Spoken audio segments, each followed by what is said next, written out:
द्विपक्षीय रिश्तों में पाकिस्तान का इतिहास धोखे का रहा है। करगिल में पाकिस्तान ने सीधे अटल जी के पीठ पर छुरा घोंपा। फिर भी जुलाई 2001 में अटल जी ने धोखा देने वाले पाकिस्तान के सैन्य शासक परवेज मुशर्रफ को आगरा शिखर सम्मेलन में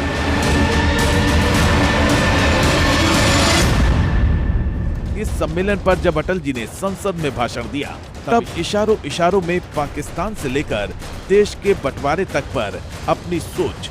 वार्ता के दौरान एक छोटी सी घटना हुई, मैं नहीं जानता मुझे उसका उल्लेख करना चाहिए या नहीं। वहां काम करने वाली एक महिला ने कहा, can we trust this man. General Musharraf ने इस बात का बहुत बुरा माना। सचमुच में एक छोटा सा मुद्दा बना दिया विवाद का और कहा कि अगर मेरे ऊपर विश्वास नहीं तो मुझे बुलाया क्यों। लेकिन ये स्वाभाविक उद्गार था कि क्या हम इन पर भरोसा कर सकते हैं। कहना नहीं चाहिए था, उन्हें बुरा भी नहीं मानना चाहिए था। भावनाएं कितनी गहरी हैं ये उनको समझने की कोशिश करनी चाहिए थी। लेकिन उनको बात बुरी लगी। मुझे भी एक बात बुरी लगी। जब दिल्ली से लौटने के बाद जनरल मुशर्रफ ने प्रेस सम्मेलन किया और उस प्रेस सम्मेलन में जो टेलीवाइज किया गया था मैं देख रहा था, उसमें एक पत्रकार ने या कोई पत्रकारी होना चाहिए उस सभा में, उन्होंने जनरल मुशर्रफ से पूछा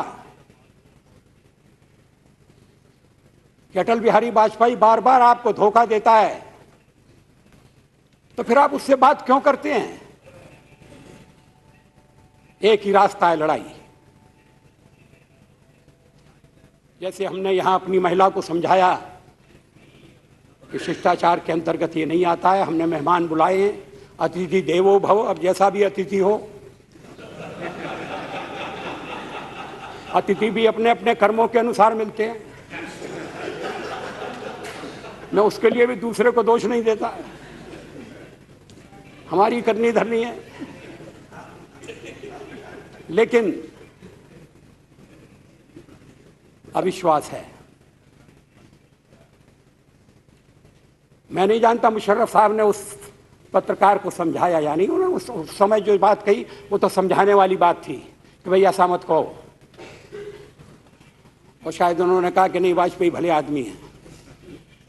पता नहीं मैं कितना भला हूं, कब भला होता हूं कब बुरा हो जाता हूं। मैं अविश्वास की बात कर रहा था। कश्मीर की जनता अपनी इच्छा से भारत के साथ मिली है, संविधान के अनुसार मिली है। ये बंधन अटूट है।